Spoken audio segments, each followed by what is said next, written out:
Welcome back, boils and ghouls. Remember, if you enjoy these videos, please hit that like button, share these videos with your friends, get in that comment section below, and let me know. If you really enjoy what you see, make sure you Hulk smash that subscribe button. But now, it is time to check out Whiz Comics at a glance. This is a new series where I'm going to be taking single issues, collections, and other little bits that I think are interesting and go through a quick rundown on the history and some of the behind the scenes happenings with them. When I was growing up, I was obsessed with Captain Marvel. Most of the kids my age thought I was weird, but I really got into the original Fawcett stories by C.C. Beck, Kurt Schaffenberger, Mac Rayboy, Bill Parker, and Otto Binder. Even as a kid, when I was getting into the stories, Whiz Comics 2 was at the center of a decades-long argument that had become a full-fledged collector controversy by the time that I was getting into the hobby in earnest about a decade later. I picked up this 1974 Treasury Edition reprint by DC Comics of Whiz Comics number 2, and I thought we would flip through the Captain Marvel story and talk a little bit about the history of Whiz Comics and Captain Marvel himself, as well as the hubbub about Whiz Comics and the first appearance of Captain Marvel. Or should I say Captain Thunder? Yeah, this is a weird one, but it's also super fun, so without further ado, let's dive right into Whiz Comics number 2. One of the cool things about these famous first editions is the outside covers are nice, thick cardstock, but the interiors, they then reproduce the cover again on actual regular stock paper for a cover, so as to more accurately represent what this would have looked like exactly on the newsstand. Now, these are a lot like the facsimile editions that you can get these days. Everything is the same that I know of in this, down to the actual indicia.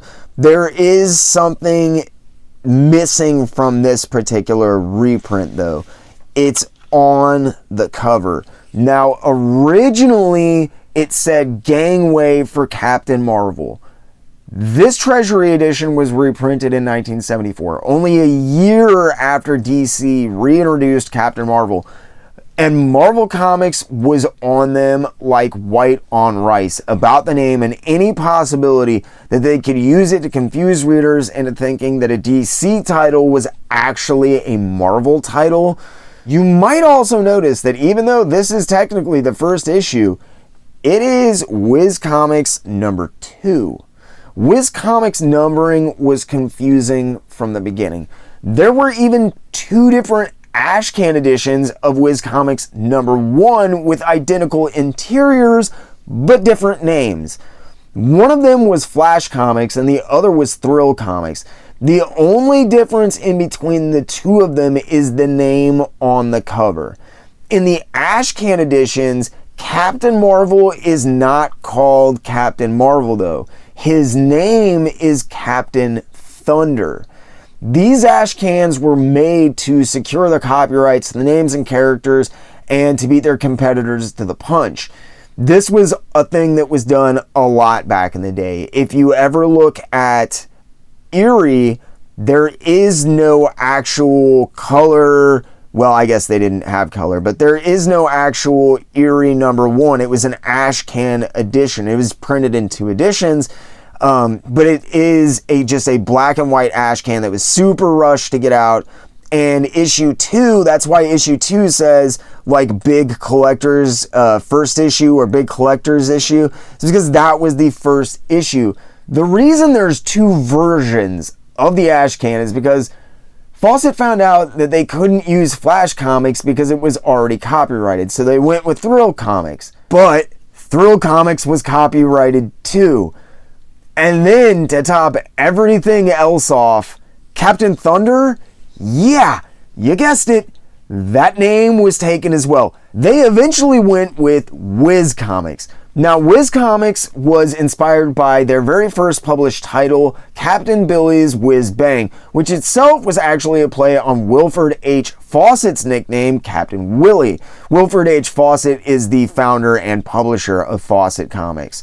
Now, this was also incidentally the actual inspiration for Billy Batson's name and the captain in both Captain Thunder and Captain Marvel's names. Having already done 2 versions of the first issue, Fawcett added 5 pages to that story, changed Captain Thunder's name to Captain Marvel by cutting out the actual names in the dialogue boxes and replacing them, and distributed this as Whiz Comics number 2. For issue 3, they either messed up or decided to backtrack and correct the first issue decision, and they actually produced issue 3 and then another issue 3. You see what I'm saying about this all just being incredibly confusing? You put all of this together and you have an incredibly mixed up collector's market. Many collectors don't actually recognize Whiz Comics 2 as the first appearance of Billy Batson, the Wizard, or any of the other main characters except for Captain Marvel, since he was called Captain Thunder in the Ashcan editions. Otherwise, it's considered to be the 3rd appearance of Billy Batson and most of the rest of the major cast, including Dr. Sivana. Captain Marvel is himself fairly interesting. He was either a complete ripoff of Superman or completely unrelated to Superman, entirely depending on who you talk to, and that includes the people who actually were involved with the creation of Captain Thunder and Captain Marvel. In the original planned story by co-creator Bill Parker, there was going to be a team of superheroes, each granted a superpower by a different mythological figure. Bill Parker, the guy who came up with Captain Marvel and all the other heroes that appear in Whiz Comics number 2, was overruled by editor Ralph Dye, who decided that the team should be combined into one character. He did this because none of their competitors were doing team books. Batman did not even have Robin yet. Justice Society was not around. This makes me think that Parker and co-creator and artist C.C. Beck, who was instrumental in the look and eventually the feel and writing that would come to define Captain Marvel, definitely did not set out to do any sort of Superman ripoff. Circulation director at Fawcett, Roscoe Kent Fawcett, remembers things quite differently though, recalling asking the staff for, quote, a Superman, only have his other identity be a 10 or 12-year-old boy rather than a man, end quote. While he might have said this, I don't buy that Captain Marvel was even a result of that statement.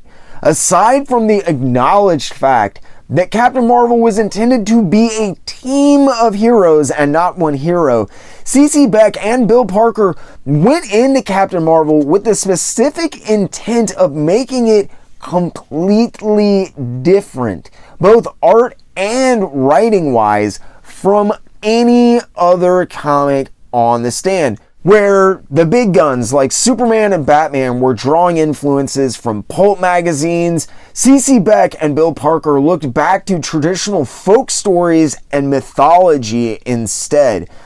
Beck especially was very outspoken about how he and Bill Parker wanted to give readers something better than what they thought were the, quote, poorly illustrated superhero comic books.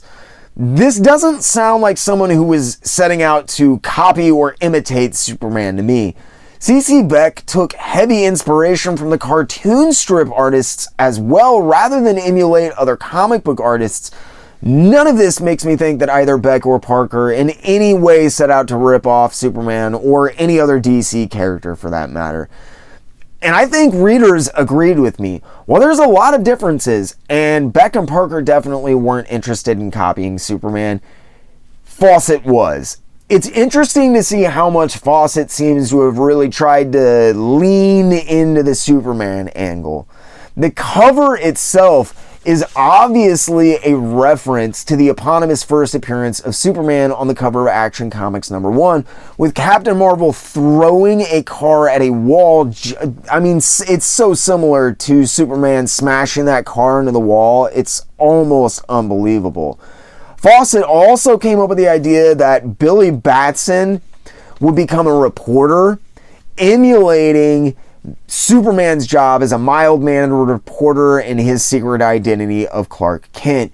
While Whiz Comics 2 is great and CC Beck's art is absolutely astounding to look at, it took a while for the series to find its footing. Ironically, it was probably when co-creator Bill Parker was sent overseas during World War II, and a man named Otto Bender was brought onto the title and began to work along with Beck much more closely to take Captain Marvel in an even more original direction than he had been headed, which would incidentally be the direction that Captain Marvel has more or less stuck to until this very day.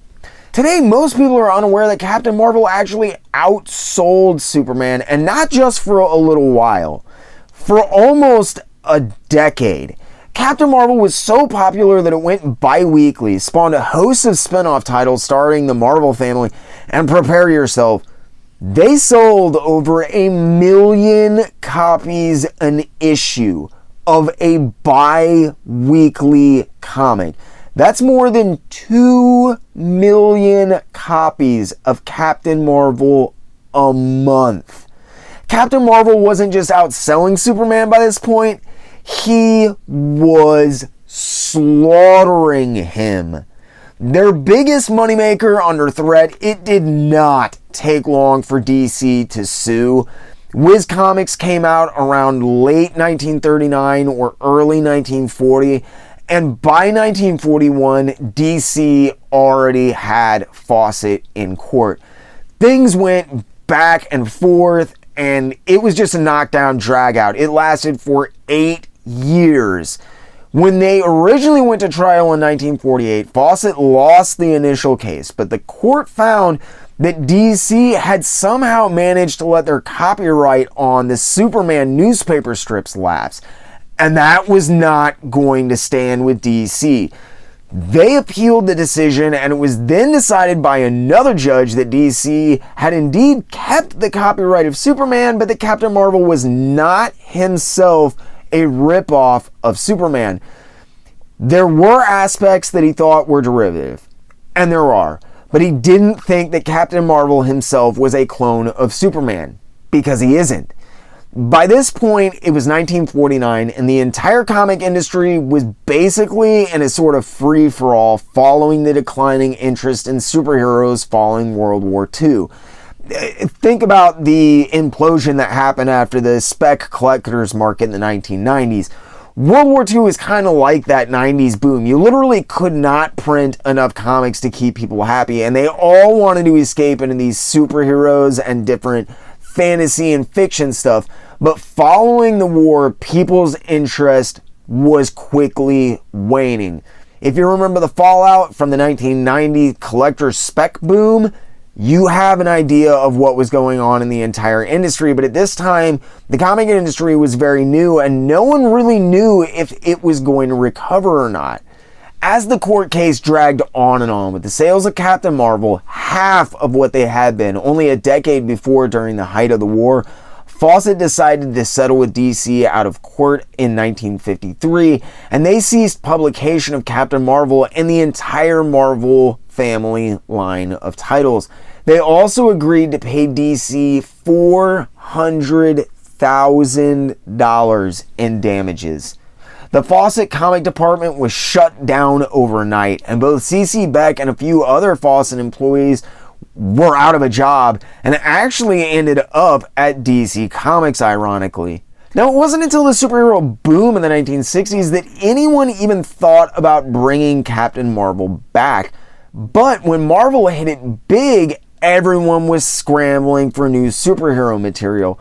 But part of the agreement with DC was that Fawcett was never again allowed to publish Captain Marvel in any form.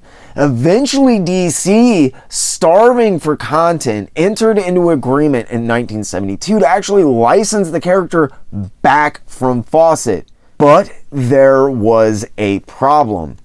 In 1967, Marvel, always the cunning company, had noticed that DC hadn't renewed their copyright on the Captain Marvel name. So when DC brought back Fawcett's Captain Marvel, they couldn't use the name on the cover because Marvel had beat them to the punch.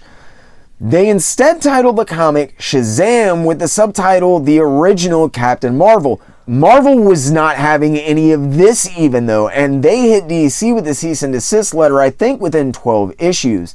Following this and the several cartoons and a terrible live action television show where the phrase Shazam became synonymous with Captain Marvel, it actually became so synonymous that in 2011, DC officially renamed the character to Shazam and the entire Shazam family because they couldn't use it on the covers. I understand it. I know why they did it, but it was like a dagger in my heart, and I will never forgive them. His name is Captain Marvel, thank you, and he will always be Captain Marvel to me. Thanks so much for sticking with me. I hope you enjoyed, maybe even learned something. As always, links to all of my digitally available sources are available in the description below, along with some further reading and purchase links to any books that I used as reference. If you enjoyed this video, hit that like button, think about sharing these videos with your friends, and get that comment section and sound off. If you really liked what you saw, make sure you Hulk smash that subscribe button. If you do that, make sure you ring the little notification bell so you keep up with the deluge of videos I'm always getting out. Seriously, I'm working on shorter videos like this that aren't quite so labor intensive, so if you enjoy this video and you want to see more short stuff like this in between the bigger stuff, get in the comments section and sound off. I can definitely do one of these every week or two without a problem and still stay on track with my other stuff, but I don't want to waste the time if you guys aren't interested. So let me know what you think. Thanks again for sticking with me. I hope you enjoyed, maybe even learned something. And as always, I really, truly, and honestly ask only two things. Keep hitting those local shops and keep reading comics.